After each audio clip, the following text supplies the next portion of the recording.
What's up, everybody? It's your boy YB Terrion, aka Big Homie Scruff Dog. We are here with another episode of Planet 24/7 podcast. We got a pretty dope guest today, all the way from Detroit. We got my brother, Mr. Skvtch. How we feeling? Man, feeling amazing, bro. Yes, sir. I'm grateful to be here. It's my first podcast ever, so the fact that it's with the homie. Ooh, y'all heard that? First podcast ever. We gonna first podcast ever. So for those that don't know who this is, let me go ahead and give you the rundown. We're gonna scroll back to the top of his resume. We're not gonna do the whole resume. He is a dancer.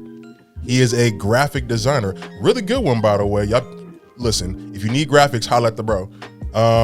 Graphic designer, dancer, actor, and barber. Can we say that? Is it safe to say he a barber too? Yeah. And he a barber too. And I would be remiss to not mention it's DCX, it's Ruck Boys, it's R Block, it's Riots, it's all of that. Red Scar, Slicks, it's just the whole, the whole conglam? The whole conglomeration. The whole conglam. Some of the people that he's worked with, I'm not going to say everybody, Usher, Sierra, Lloyd, recently T Grizzly, Chris Brown, Empire, Jason Derulo, Tiana Taylor, Neo, Raul Alejandro. Dang, I just butchered that whole name. My bad, bro.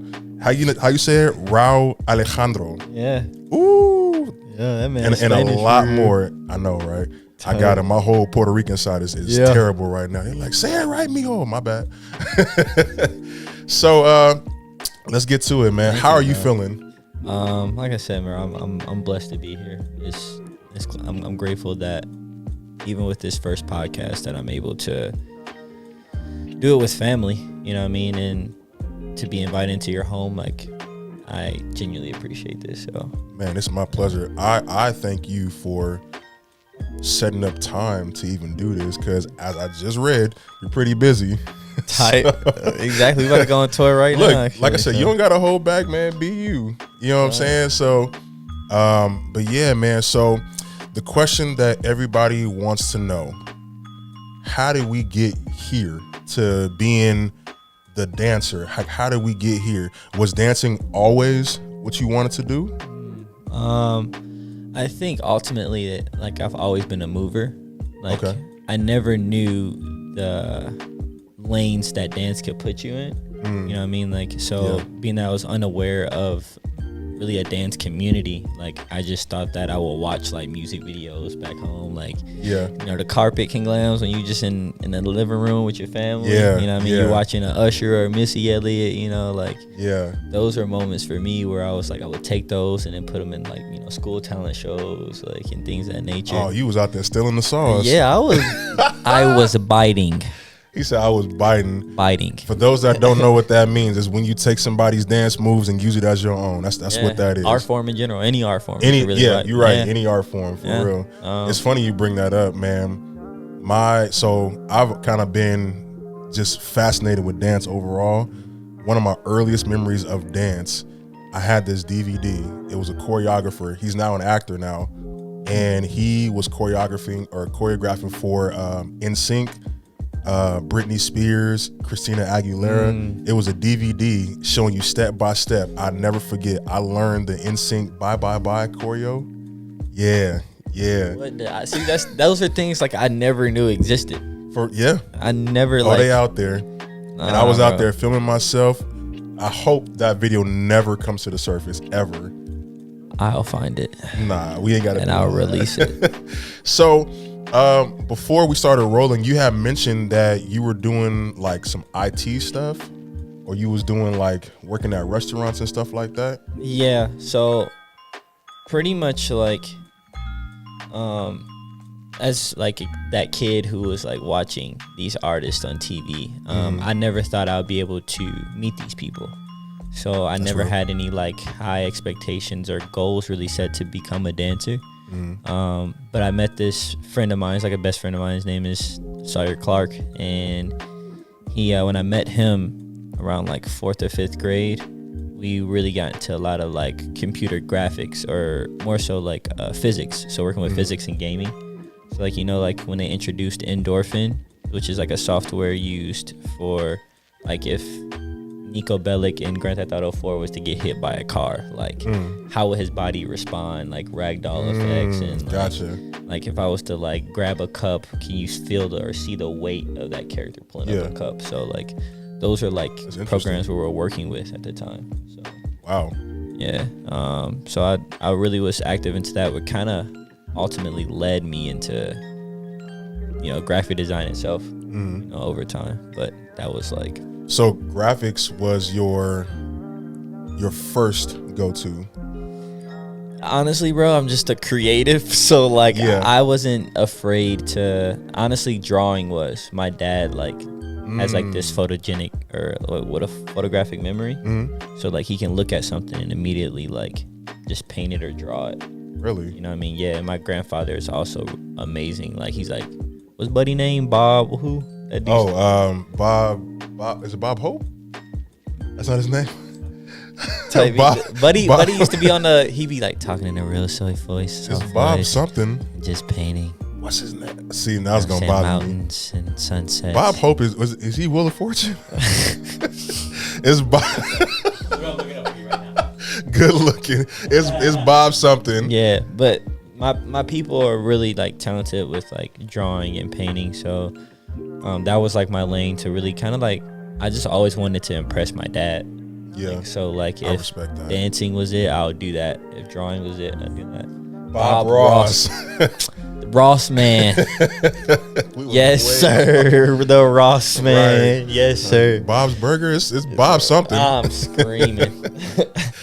But yeah, so I honestly just am an overall creative. So like whatever I can get my hands on to really just impress my father, like ultimately, and my mom for real. So yeah, you know, that was always like my thing, you know, growing up. But as far as dance is concerned, like I never knew of a dance community, never knew of like anything that could like elevate you within a career setting. You know what I mean? I just was like, cool, I'm looking at these music videos, I'm gonna rock out. And it wasn't until like, honestly, I moved around a lot as a kid. So when I got back to, like I moved to Tennessee, then I moved back to Detroit. And then once I moved back to Detroit, I found hip hop and funk styles. Wow. You know what I mean? So okay, that makes more sense. Yeah, so that's when I got into a lot of like, I saw breaking, whacking, popping, locking, Detroit Jit. For those who don't know what Detroit is, that's Detroit Jit. That's a Detroit native dance formed by the Jitterbugs. Yeah. See, wow. I'm from Inglewood, so all I know is like walking. That's it. Clown dancing, crumping, walking. That's about as far as my dance knowledge goes. Yeah, that's John saucy too. I'll be trying to get hit. I'm not gonna lie. I'll be trying to learn everything. So you have mentioned something, and I kind of want to dive a little bit into that. You said that you wanted to impress your parents. Was it like you were trying to impress them in the sense of trying to earn their approval because they did not approve of what you were doing? Or was it more of you saw them doing it and you wanted to match their level? It was just more so just one of those things where like, cause my parents separated, like they never were married. So they separated early as a kid. So I would go visit my dad during like spring and summer breaks and winter breaks and stuff like that. So like when I would go visit him, you know, he hasn't seen me for the last 5-6 months. Yeah. You know, so I go to him, I'm like, so this is the new skill I picked up. Like I can draw this now, you know what I mean? Or and then like I pick up like good habits that my dad had as far as like just being clean, and he has like slight OCD, so like I feel that being clean and like everything having a certain place. And so you being in the studio is probably bugging you right now. I got stuff, sticky notes over there. And nah, because I understand, you know, our artistic value within the chaos itself. Like, you know what I'm saying? You know where things are at. So I know everything. Yeah, and this is not bad compared to what I've seen. You know what I'm saying? With folks, you know what I mean? But like, it's just more so every time I learn something for one parent, I would try to bring it to the other to just show like I wanna, you know, just wanna make you proud for real. You know what I mean? And I think dance ultimately was like the easiest route because I know both of my parents were really great at not really great at dance, but like my dad used dance to kind of pick up my mom for like the shorties for I'm out in your business. That's what's up. And then so I was like, pretty much that made me feel like, oh, my dad's cool. So like, all right, well, my dad cool, I'm trying to be cool like my dad for real. So like every time I come to the crib, when I go visit my pops, like I'm making sure that he sees like a new dance move or something that I picked up. I respect that. So would it be safe to say that some of your earlier inspirations were who you saw on TV, but more so who you saw just even in your living room? Yeah, ultimately, because I just like the appreciation my mom would give. Like, she was one of those moms, you do a talent show, you gonna hear her voice. Like, that's my baby. Exactly. Yeah, like, go baby. Oh God. Yeah, my mom was really tapped in, and like to hear that brings a different sense of love instilled in your person. Like, you can tell it's real. Got a little teary-eyed a little bit. I get it. So I get it. And then my dad, like, he's kind of low-key hard to impress, but in a good way. Like, he wasn't the type that just be like my dad said something to me on, like, I think it was my 9th birthday or something. And you would think it's your birthday, you can kind of do whatever you want. It's your birthday, right? So my friends is over, cousins, woody woos, and I'm at his crib, and they're like, put on a song, I want to see you dance. And so like I was trying to put on a certain song. I can only dance to Justin Timberlake or Usher. That was the only songs that can like have me key in. Moving. Yeah. My dad tried to put on some like 80s hip hop type King Glam, like when their songs were like 10 minutes long. So when I saw that, he like tried to put it on, like, bro, I don't want to dance to this. Like, bro, I don't listen to music like this for real. So so with that, like, he was like, okay, well, you can either dance to this or you can go to bed. I'm like, bro, it's like 4 o'clock in the afternoon, bro. Like, my party just started. And he was like, any dancer can dance to anything, or a true dancer can dance to anything. And that statement stuck in my brain. Like, it's those little things you tell a kid that's like, it's going to engrave itself into your cerebral cortex and be like, damn. So obviously it would be safe to say that since he said that about 9? Yeah, around 9 years old. Sheesh. Yeah. And you, what, mid-20s? Like mid? Nah, I'm 29 years old. Oh, okay. We late 20s with it. Okay. So would it be safe to say that one statement 2 decades ago pushed you into this crazy just working machine, like rehearsal? When the door closed for rehearsal, it's go time, bro. Like, that's more than half, honestly. That's like a good half portion, just because like you never know what you're going to say to your kids, and ultimately that pushes them to be their greatest self. And that was a statement that like really created a monster. To be honest. And that's crazy too, because statements like that will, like you kind of tapped on right now, will either make or break a kid, especially at 9. That'll either make you, it's like, oh, okay, cool, let's go, or break you, like, dang, I'm not good enough. Yeah, but I think it's like, even if he gave me such a harsh reality, it's the love you follow up with afterwards. I think that's important. Like, he gave me the choice to either dance to it or go to bed. I went to bed. Like, I didn't dance to that, you know what I mean? So like, and eventually he came up to the room and he gave me a little talk, and he was like, ultimately, I need you to come back down here. The party's here for you. I don't want to ruin your day. And you can still dance to your JT. You know what I'm saying? I was dancing to that gong. So it's really insane, but I was dancing to that. I had to dance to that gong. I feel that. Ding, ding, ding, ding, ding, ding, ding. Man, that's dope. I love to hear that. And you said something very key. It's, depending on what's said, it's a matter of what's followed with it. You know what I mean? You can love.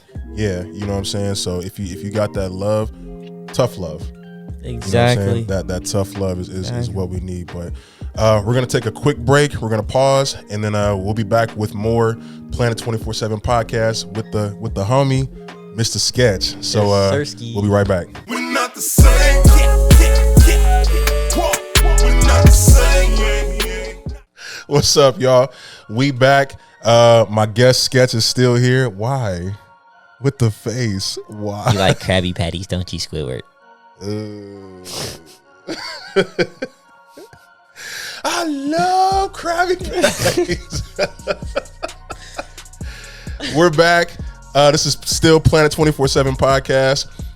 You guys already know we are going to do a customized game. So for those that are just now tuning in for the first time, every guest that I have on the show, I make a customized game for the guests. So today, this game is called Sketch or Next. So I'm going to ask you a bunch of questions, and it's basically saying, is this you, or are we just going to kind of go next on that one? Okay. Right? Okay. So, that's right. For example, let's say you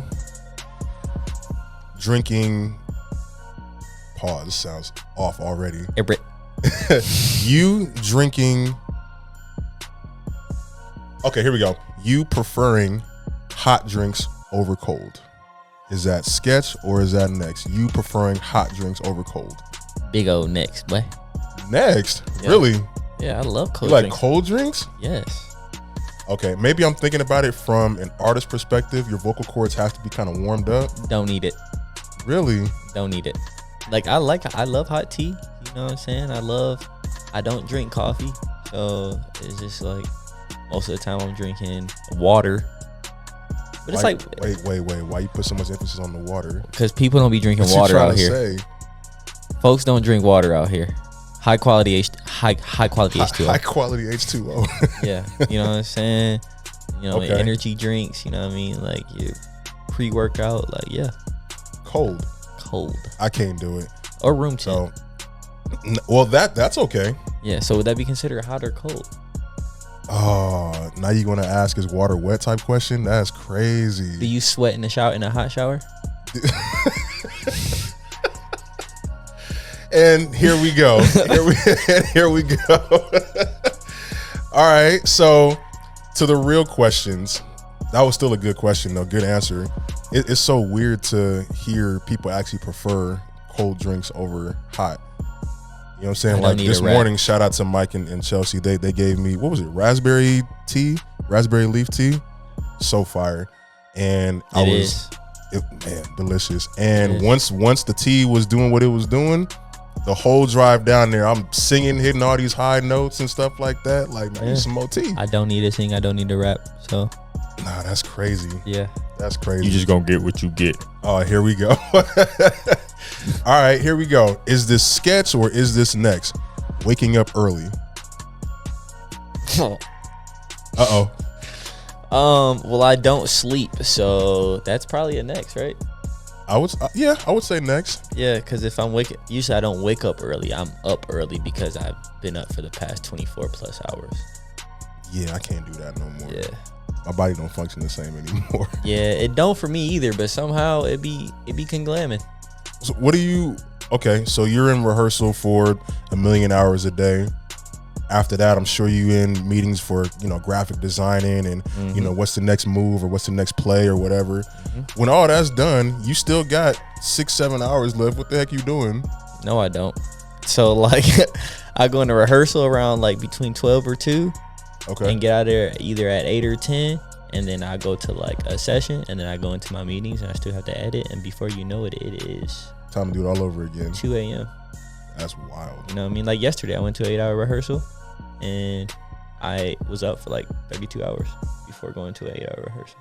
That's crazy. Don't do that to yourself, guys. It's just I'm built this way. But that's dedication, though. Yeah. That's a different level True of creative. Dedication. For real. I'm a madman. Okay. Speaking of dancing, you prefer all styles over crump. Is that sketch or next? Preferring all styles over crump. I just don't know what that means. Okay, hear me out. I don't know what it means. Keep in mind, what do you mean by the dance world is watching right now? What is all styles? Like, what does that mean? All styles or open styles. So that's. Like, are you saying like, are you preferring this to like a battle sense? Because there's no such thing as an all style dancer. What would you consider it?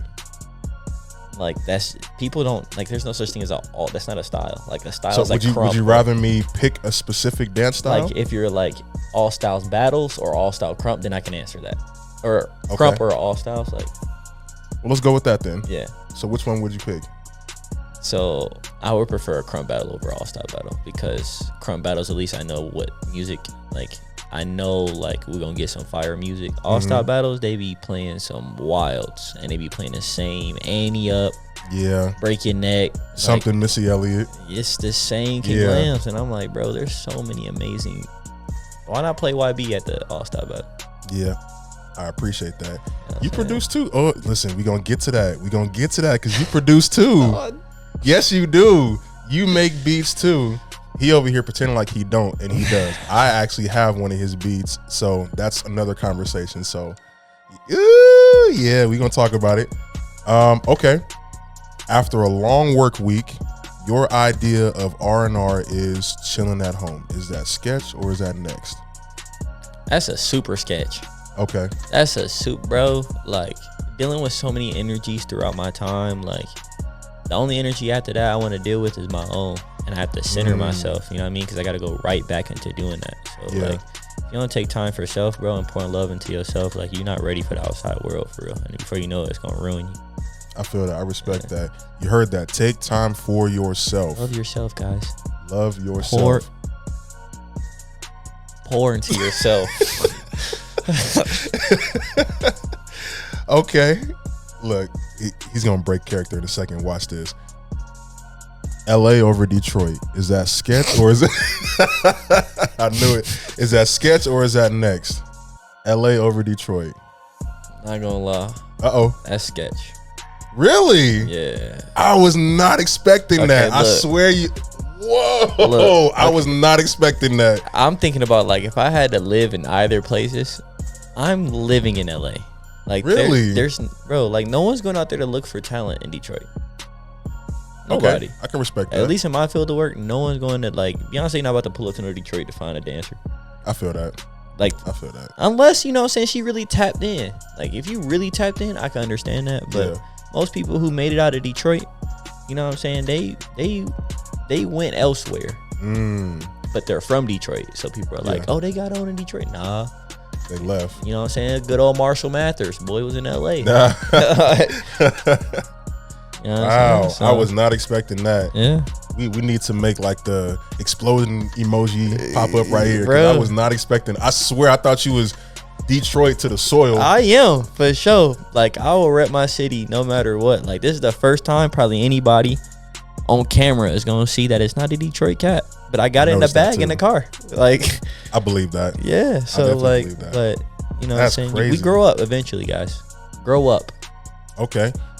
I know for a fact that you were in Atlanta for a little while. Yeah. So part 2 to that question, you pick LA over Atlanta. Is that sketch or next?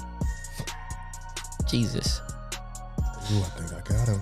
I thought I had you on a Detroit one. That actually really caught me off guard. You pick LA over Atlanta. Is that sketch or is that next? Can I explain after I get my answer? Absolutely. I'm still gonna go sketch.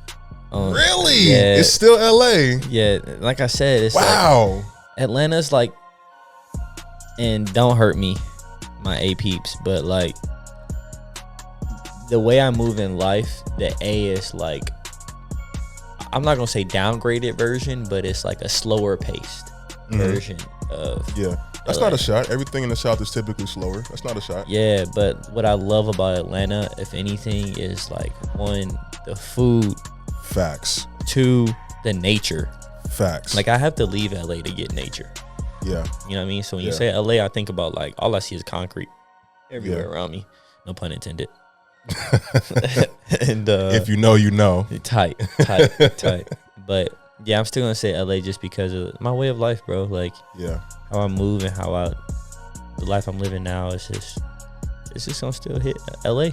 So like, wow, yeah. And a new me was bred out of crump, and I wouldn't be where I'm at right now without it. You know what I mean? So the Mecca the Mecca gave me an identity for real. Like, it made my identity make sense. Yeah. Yeah, that's crazy. So, kind of detour a little bit when it comes to just a way of living, and I mentioned 3 cities: LA, Detroit, Atlanta. Which one would you say actually prepared you for where you are right now, or kind of groomed you to where you are right now? Like I would say all these places have really key moments in my life, but if I was to have to give a solid answer, like the either or, I would probably say Atlanta. Atlanta? Yeah, Atlanta would be like without Atlanta, I wouldn't have been prepared for LA. LA, I feel like would have ended up molding me into someone that I'm not. Yeah. I mean, Atlanta gave me sauce. Like Atlanta is sauce. If you see, I don't care what anybody say. Like every city got their own thing for sure, but Atlanta is the epitome of sauce. And without Atlanta, I would not be the sauciest person I am now today. That's right. I pulled up to Atlanta doing this straight. Yeah. Animation, and then now I'm really in a Duffy. Yeah. You know what I mean? And it makes, even with my crump, you can see it makes things make sense versus it's so staticky. It's you get to see the dance behind things. Yeah, for sure. Man, shout out to ATL, man. My brother lived down there, and I went down there for a show. Man, night and day, at least for me, because I'm around LA all the time, but Atlanta was so crazy. One, the food was way better, a lot cheaper. No diss to LA and California, but y'all expensive. Yeah, unless we're going over to the Hispanic cultures where they gonna give us some bang for our buck. For sure, man. But Atlanta is so green. It's so beautiful. It's just dope. You know what I mean? I was down there for I think a little bit short of a week. That air, bro. Quality. Man, it was crazy. So is that photosynthesis in the air? If you know, you know. Yeah. Okay. Last question, and I'm bringing this up for the simple fact that you had an online battle playing video games with Neo. Yeah, we saw that. So I need to know, Skvtch purposely choosing fighting and or combat games over sports games. Is that Skvtch or is that next? Oh, and I got him. Oh no. You picking fighting and combat games over sports games. Is that Skvtch or is that next? Can I curse on here? Do you? That's fucked up. You gotta give some context to your response. It's the first game I've ever played in life was Tekken 2. Yes, come on. And they didn't even have combos. You can kill people off in 4 or 5 hits. Yep. You know what I mean? Yep. And then obviously Tekken 3 really advanced. Yep. I was gonna say that's my favorite one. Tekken 3. The soundtrack is godly. Yeah. But by the way, if you want to go ahead and get active with some crump beats, bro, go ahead and tap into Jin's theme, Harang's theme. I got you. Eddie's, you know what I'm saying? Yeah. The Tekken intro itself. Anyway, sorry guys, we're back. But sports games, sports ultimately is what gave me my competitive nature. So you're picking sports. It's just if I'm gonna hop on Tekken as soon as I wake up in the morning, or 2K. Yeah. Which one is it? I'm hopping on 2K and I'm gonna be on there for hours. What? Yeah. Oh my god. Yeah, I'm not gonna lie. I was not expecting that. That's the next, bro. I ain't gonna I've had to think about it, because it only take one match to really piss me off. Yeah. And I'm off that. But 2K, I can lose a couple of times and understand why I lost, because people really be nice. Wow. Tekken, I'll be they find some cheese in that and it's over. I'll be let me ask you this. It's the last question I gotta ask, and we gotta take a quick break. When you're playing Tekken, are you calculated combo moves or are you button smashing? Oh, with Tekken right now, you can't get through button smash anymore. I'm sorry. Yes, sir. If you end up meeting someone like me, you're gonna have a really fucking hard time. Yep. Yeah. Absolutely. So, man, I would definitely have to say you have to. Tekken is the most advanced fighting game in history. Their franchise is the longest lasting franchise, longest storyline in video game history. Yeah, they're too good. It's too smooth. It's too nice. You got to be nice. I respect that. Yeah. Man, well, You guys heard some answers from our special guest today. I'm actually mind blown. I've known him for a few years and I didn't know a lot of this stuff. So we'll be back for another segment of Planet 24/7 podcast. We got a lot more to get to. Yeah. And we'll be back in a second. We're not the same. We're not the same. What's up, everybody? YB Terrion, still here with the homie Skvtch. And we got some more questions. Now, this is the part of the interview where we get really in depth with who you are. Yes, sir. With who you are and just how you think. You said what? Go ahead, say it. Yeah. I'm good, bro. Go ahead. How about, twin? So, you had mentioned something earlier today, and you were talking about pleasing your parents and, you know, just wanting to make them proud. Have there been any other choreographers or dancers to where you kind of carried that same mentality over to where it's like, I hate to use the word impress, but I get what you mean. I want to impress him or her? Yeah. Honestly, my core people that really like gave me a shot at being who I am now, like people like Josh Smith, Mark Marvelous, Jamaica Craft, like shout out to you guys. You know what I'm saying? Yeah, absolutely. Sauce Kings, I got this joint tatted on my neck. Hey, there you go. You know what I'm saying? Like, I wear my crown loud and proud, but like these are the people that like I thought I knew dance. Like I was like, I coming from the street scene, so I'm like, I'm really nice. And then I come over here to learn choreography and it feels like I'm like not even base level. Like I'm tadpole. Like, like I feel that. I have no sauce. It's like, dang, have I ever danced in my life? That's what it felt like. So yeah, that's real. But I love starting over. I love the feeling of starting over, starting anew, because that's being a freshman again. Yeah, where it feels like you can really unlock a lot of stuff in life.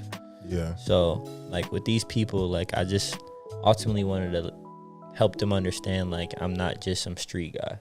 Yeah. Like I'm not just that. Yeah. It's a part of me, but I hold a lot of artistic value, and so if there's something ahead of me that I know I can conquer, I'm gonna do it. You know. I respect that. Yeah. Earlier today we had mentioned that you are also a crumper, and this is where it's gonna get a little interesting because we know how crump is. We know how crumpers are. We know how they think. We know how they move. So how is it being Skvtch in crump? You know, yeah. And I'm not gonna put too much on it because, like I said, we know how crumpers are. We know how crump is. How is it being who you are in a dance style and a dance mentality as crump? There's a lot that comes with it. Yeah. It's like trying to take corporate America to the hood. That's what it kind of feels like. Where like, like I was raised in the hood, and then I got cleaned up, and then I had to remind myself where I came from coming back to crump. Yeah. Like it was like anytime I go into a session or like I'm about to battle somebody, it's the first thing they say is like, that Chris Brown shit not gonna work over here. Yeah. And like obviously I can trigger anybody. Facts. That like makes me smile because it's like, you just don't know. Exactly. Yeah. Like it's like one of them parts in the anime where like the underdog really about to turn the fuck up for real. Yeah, like, yeah, for real. And so it holds a great sense of value for me, where like I'm able to really lock in on who I am. You know what I mean? And really express thoroughly who I am as a human. Because with crump, it's like the most exposing dance I've ever learned. So like it'll definitely pull the emotion out of you for real. You can't it's such an honest dance. You can't fake it. So I get to really talk. This is the first time I really got to actually talk while I'm dancing. And like getting that out is like, you really learn a lot about yourself. So yeah, trying to maneuver in crump as well from what I do is, I have to also understand people have walked in a certain chapter of my life. So like a lot of them think I was raised in the studio. A lot of them think like I've been doing this for a minute. Like I'm a late bloomer. I'm the definition of there's no such thing as too late. Yeah. You know what I mean? Like where people have been training their entire life. I didn't start training until I was 18. Yeah. But I didn't even know anything about the industry until I turned 20. And that was the same year I learned about it. So like like it was I had to pretty much play catch up, but not necessarily play catch up, but realize like there's no one that can be a better you, and that's very cliche. Come on. But that's real. Like if you really hone in on who you are, you can't be replaced. Yeah. Have you ever? We kind of talked about it a little bit on the way here. Have you ever had a sense of identity crisis? Like I don't know who I am, so I'm trying to be like this person, that person, and that person. So have you ever felt trapped in that identity crisis? Every time I learn something new, I felt that, but I still feel doubt to this day, to be honest. Like I can lab up for like 4 or 5 hours by myself and really think I'm nice, and I go to the 818 session and none of it worked. Like, and I'll be like, dang, I really feel like I was talking that for you when I was in the garage. And I get to the 818, niggas was like, woo. Like, you know what I mean? So like, so like you really get to, those are times where you get to understand like really your confidence is definitely reliant on self. Like you have to really know you know what I mean, and be comfortable within you and what you're able to output. You know, like once again, there's no greater you than you. So like I know for a fact there's nobody in Crump that dances like me. I know That's like facts. it's certain things that I do that people think is probably impossible. You know what I mean? So when I learned that, it's like once the Crump start to make sense, I'm top 5. Ooh. I'm gonna be top 5 one of these days. So it's like, you know, like we're gonna always run into those. Well, half his chest. I'm top 5. There we go. Say it with your chest. But yeah, man, like, that's crazy. You're always gonna go through that doubt, though, bro. Like, as the journey continues, you're gonna have doubt. That's the human side of us. I mean, but those are something you have to navigate. Those are real feelings. So has that doubt evolved into I don't even want to do this anymore, or like I don't want to be here? Fuck no. I already had that part of my life when my mother passed, and I just gave up dance entirely. To really focus on physics and computer gaming. But you start to realize like everyone, like each one of us serves a purpose on this planet. And so like not everybody is Superman. Not everybody's Batman, but we all have origin stories to these comic book characters. So at some point every side character was a main character. You know what I'm saying? To a certain part of life. So like I know that my purpose is to speak to people through movement. Or whatever artistic value I portray at the time, you know? So as far as like giving up, bro, there's too much mud, there's too much barbed wire, there's too much gunshots, grenades, claymores that I've gone through to get here. So like to give up will be like not only a disservice for myself and the people that I like inspire, but like my angels. You know what I mean? Like my angels is watching me, like they move through me. So the moment I give up is me giving up on them. So that's real. Fuck man, no. I'm over here doing a lot of self-reflection over here. For sure. Therapy sessions with Skvtch. Therapy sessions with Skvtch. You got to say what this is. Therapy sessions with Skvtch. I like that. Smooth jazz. So let me ask you this then. As you go on in your journey as a graphic designer, as a producer, as a barber, as a dancer, as all of these things, is there something that you still want to achieve? And if there is, how do you push yourself to get to that point? I like this question. Each craft that I I practice, it ultimately opens another door that leads to that craft itself too. So like when I dance, ultimately that's movement, right? And dance is another form of acting, method acting. You know what I mean? It's like acting without words. Yeah. So like with that, it's like ultimately me just being a better dancer is going to lead me into a person that's going to give me a key to possibly start acting. You know what I mean? So like, wow, that's good. Like each craft is going to lead you into like a space where like you have goals set, you meet them, and then it's like, oh, now we have newer goals because now I didn't know that this was possible. Now it is tangible. Yeah. You know, so how I get to them is really honing in on those crafts, and I wouldn't say perfecting them, but making them me. Yeah. You know what I mean? Because there's still the rawness of things is where the magic comes. Yeah. So I like that. You know, my dance is like, it ultimately leads me to acting. You know what I'm saying? Or me cutting hair. You know what I'm saying? Like, that's another avenue that in creating graphics, like pretty much I create the faces of businesses. You know what I mean? Like it's like everything an artist needs. Yeah. I have it. Yeah. You know, so you need rollout and everything. You need consultation. You need cutting hair. You know. Yeah. Like I make things look pretty. Yeah. You can sell it. So like, ultimately that holds value to different camps, or certain camps get intimidated because they feel like maybe I can step on their toes or take their job. Like, well, I promise you can keep yours. Yeah. I'm just trying to get mine. So like, you got yours. Yeah. So I like that. Like it's always newer goals. You know what I mean? Like ultimately these other crafts can lead you into that space you want to be in. I like that. Yeah, I mentioned something. You actually mentioned it a few times of, you know, authenticity and, you know, just being yourself.